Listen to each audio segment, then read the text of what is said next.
الحمدللہ رب العالمین والعاقبۃ للمتقین والصلاۃ والسلام علی رسول الکریم اما بعد۔ اس سے پہلے والے درس میں حدیث نمبر 3436 کے تعلق سے کچھ باتیں چل رہی تھیں، جس میں یہ واقعہ بیان ہوا تھا کہ بنی اسرائیل میں سے 3 بچوں نے اپنے بچپنے میں بات کی ہے، یعنی جیسے بڑا آدمی اپنی بات کو سامنے والوں کو سمجھا لے جاتا ہے، ایسے ان بچوں نے اپنے بچپنے میں بات کی ہے اور کوئی بات سمجھائی ہے۔ ایک تو عیسیٰ علیہ السلام، اور دوسرا واقعہ جو چلتا تھا جریز کا تھا کہ ان پر جب تہمت لگایا گیا تو ان کی صفائی میں ایک بچے نے زبان بول کر صفائی دی تھی۔ تو جریز کے تعلق سے بات یہاں تک ہوئی تھی کہ وہ عورت جو ایک زانیہ تھی اور جریز کو دعوت دی تھی زنا کی طرف، انہوں نے انکار کیا۔ اس کے بعد جا کر وہ اپنی خواہش اپنی شہوت کو ایک چرواہے سے بجھائی، اور اس کے بعد وہ حاملہ ہو گئی، بچہ پیدا ہوا۔ تو جب لوگوں نے پوچھا کہ کس کا بچہ ہے تو اس نے اپنی دشمنی کو نبھاتے ہوئے کہا یہ جریز کا بچہ ہے، جبکہ وہ بڑے نیک تھے، بزرگ تھے۔ کہہ رہے فاتحو فاکسرو سومعتہو وانزلوہ وسبوہ۔ تو جب لوگوں کو پتہ چلا کہ یہ تو معاملہ جریز کا ہے تو لوگ بڑے غصے میں ہوئی، اور غصے کے ساتھ وہ جریز کے پاس آئے، ان کے عبادت خانے کو اٹھا دیا اور ان کو نیچے اتارے اور ان کو برا بھلا کہا۔ یعنی فطری طور پر غصہ ہونا ہی ہے کہ بھئی سماج کے تم بہت اچھے آدمی بنتے ہو، دیندار آدمی بنتے ہو، تمہاری پاک دامی اور دینداری کا چرچا ہو رہا ہے اور کارنامہ ایسے۔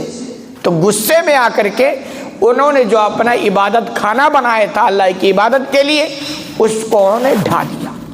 اور اس کو کچھ اوپر کی جگہ پہ بیٹھ کے بات کیا کرتے تھے وہاں سے پکڑ کے نیچے لائے، اور برا بھلا ان کو جو کہنا تو ان لوگوں نے کہا، یعنی اپنی بھڑاس ان لوگوں نے نکالی کہ یہ ہے تمہارے کارنامے۔ اچھا، اب ایسے موقع پر صفائی دینا بھی آسان کام نہیں ہوتا ہے، تو وہ صفائی نہیں دے سکے۔ کہہ رہے پھر انہوں نے کیا کیا، فتوضا وصلی، سب سے بہترین حل، انہوں نے وضو کی اور نماز پڑھنے لگ گئے۔ اور یہی طریقہ ہے جو ہم سے نہیں ہوتا ہے۔ ہمارے یہاں کیا، جب ہم مصیبتوں میں پڑتے ہیں نا تو ہم ساری کوششیں کریں گے،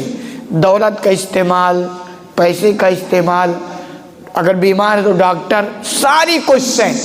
اگر کچھ نہیں ہوتی ہے نا تو ہم اللہ کا دروازہ نہیں کھٹکھٹاتے، یہ ہم سے نہیں ہوتا ہے۔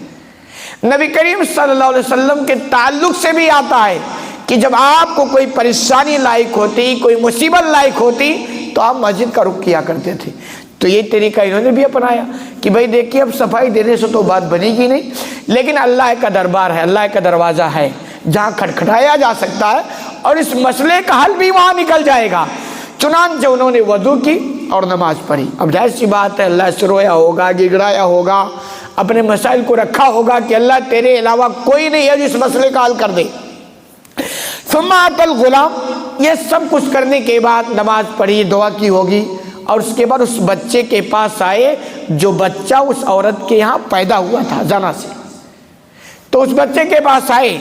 فقال من ابوک یا غلام، اور جرید نے برجستہ اس بچے سے سوال کیا کہ بچے یہ بتا دو کہ تمہارا باپ کون ہے۔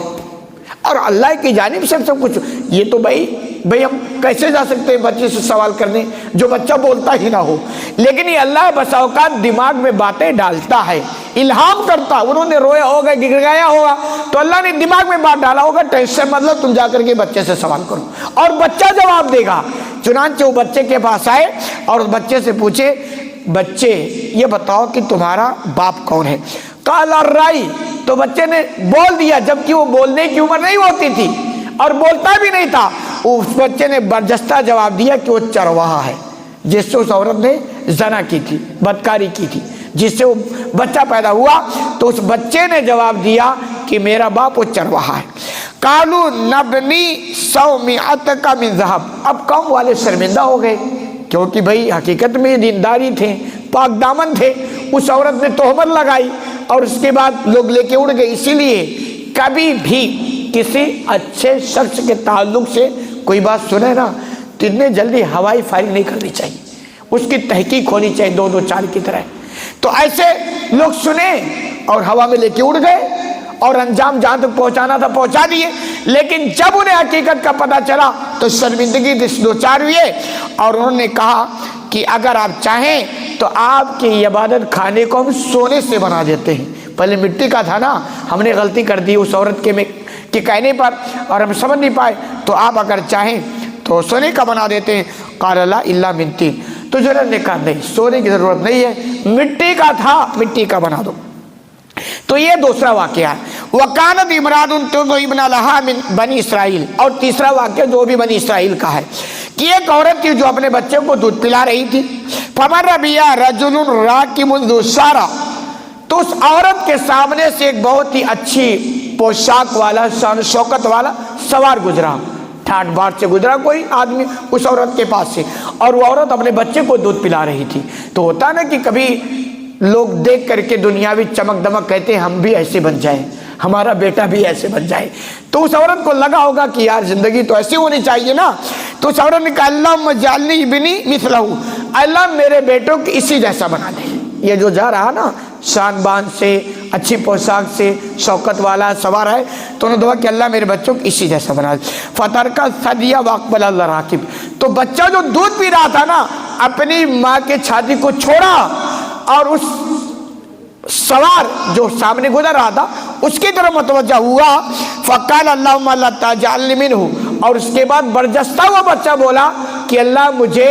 اس جیسا نہیں بنانا، ماں کہہ رہی اس جیسا بنا، اور بچہ دودھ پی رہا ہے، وہ بچہ کہہ رہا پروردگار مجھے اس جیسا نہیں بنانا۔ ثم اقبل علی ثدیہ یمسہ، پھر وہ بچہ دودھ پینے لگا جیسے پہلے پی رہا تھا، یہ بولنے کے بعد واپس وہ دودھ پینے لگا۔ قال ابو ہریرہ رضی اللہ عنہ، ابو ہریرہ بیان فرماتے ہیں کہ نبی کریم صلی اللہ علیہ وسلم جب واقعہ بیان کر رہے تھے، کانی انظر الی النبی صلی اللہ علیہ وسلم، تو میں آپ صلی اللہ علیہ وسلم کی طرف دیکھ رہا تھا، یمس اصبعہ، اور آپ اپنی انگلی کو چوس رہے تھے، یعنی کیفیت بتا رہے تھے کہ بچہ ایسے دودھ پی رہا تھا، اور جب ماں نے کہا میرا بچہ ایسا ہو جائے تو بچے نے دودھ چھوڑا اور جواب دیا کہ نہیں اللہ مجھے ایسا نہیں بنانا، اور اس کے بعد واپس اپنی انگلی سے اشارہ کر کے آپ نے فرمایا کہ واپس بچہ دودھ پینے لگا۔ ثم مر بعامۃ فقالت اللہم لا تجعلنی ابنی مثل ھذا، کہہ رہے پھر اس کے بعد اسی عورت کے پاس سے ایک لوڈی کو لے کر گزارا گیا، تو اس عورت نے کہا اے اللہ تو میرے بچے کو اس جیسا نہیں بنانا، یعنی ایک لوڈی بادی لے کے گزرا گیا لوگ، اور اس کو لوگ مار رہے تھے، لان تان کر رہے تھے، پیٹ رہے تھے، تو عورت نے جب یہ منظر اس بادی کے ساتھ دیکھا تو عورت نے کہا اللہ تو میرے بچے کو ایسا نہیں بنانا، کہہ رہے ہیں فقال فترک ثدیہ، اس کے بعد پھر وہ بچہ دودھ پینا چھوڑ دیا، فقال اللہم اجعلنی مثلہا، اور اس کے بعد وہ بچہ بول پڑا کہ اللہ مجھے اسی جیسا بنا دینا۔ ماں دعا کر رہی پروردگار اس جیسا نہیں بنانا، اور بچہ کہہ رہا نہیں اللہ اسی جیسا بنا دے۔ فقال لماذا، ماں بھی تعجب میں پڑ گئی، تو بچے سے سوال کی کیوں بھئی میں تو اچھا سمجھ رہی ہوں اس لیے کہہ رہی ہوں کہ وہ جیسے بنا دے وہ اچھا ہے، یہ جیسے نہیں بنانی یہ اچھی نہیں ہے، اور تم کہہ رہے ہو وہ جیسے نہیں بنانا اور یہ جیسے بنانا۔ تو فقال الراکب، بچے نے جواب دی الراکب، وہ جو سوار گزر رہا تھا شوکت والا، جبار من الجبابرہ، وہ ظالموں میں سے ایک ظالم شخص ہے، یہ تمہیں چمک دمک جو دکھ رہا ہے نا حقیقت یہ نہیں ہے، حقیقت یہ کہ وہ ظالم آدمی ہے، وہ جیسا میں بن جاؤں میں نہیں چاہتا کوئی ایسا بنو۔ تو بسا اوقات ایسا بھی ہوتا ہے کہ کسی ظاہری چیز کو دیکھ کر کے نا آپ فیصلہ نہ لے لیا کریں، تو جیسے اس بچے نے کہا وہ ظالم ہے، وَهَذِهِ الْأَمَةُ، اور یہ لوڈی یہ بادی جس کو لوگ مار رہے ہیں، یقولون اور کہتے ہیں سرقتی سرقتی زنیتی ولم تفعل، لوگ اس بادی کو مار رہے ہیں اور اس پر جرم کیا بتا رہے ہیں کہ اس نے چوری کی ہے اور زنا کی ہے، اور بچہ کہہ رہا ہے اس نے کچھ بھی نہیں کیا ہے، یعنی اس کو تہمت لگایا جا رہا ہے چوری کا اور زنا کا، اور اس کے بعد پیٹ رہے ہیں، حالانکہ نہ تو اس نے چوری کی ہے نہ اس نے زنا کی ہے، تو لہذا مجھ سے اسی یعنی یہ اچھی عورت ہے، پارسا عورت ہے، دیندار عورت ہے، اور بلا وجہ لوگ اس کو مار رہے ہیں۔ تو یہ ہے حقیقت، تو یہ تین بچے بنی اسرائیل کے ہیں، اس کے علاوہ بھی بہت سارے بچے نے بچپن میں بولا، لیکن یہ بنی اسرائیل کے تین بچے تھے جو دودھ پونے کے زمانے میں بولا تھا۔ تو یہ بھی سمجھ میں آتا ہے کہ بسا اوقات کسی ظاہری چیز کو دیکھ کر کے ٹھیک گمان آپ اچھا رکھیں، کبھی کو ہوتا نا کہ ہم کسی ظاہری کو دیکھے اچھا تو کہتے یہ جنتی آدمی ہے، یا کسی ظاہر کو تھوڑا سا گڑبڑ دیکھ لیے تو کہہ دیتے یار یہ آدمی تو جہنمی ہے۔ یہ ہمیں اختیار نہیں ہے، ہمیں ہمیشہ گمان ہر آدمی کے بارے میں اچھا رکھنا چاہیے، لیکن فیصلہ نہیں لگانا چاہیے کسی ظاہری چیز کو دیکھ کر کے، کیونکہ حقیقت اللہ بہتر جانتا ہے۔ اللہ رب العالمین سے دعا ہے کہ الہ العالمین تو ہمیں کہنے سننے زیادہ عمل کرنے کی توفیق عطا فرما۔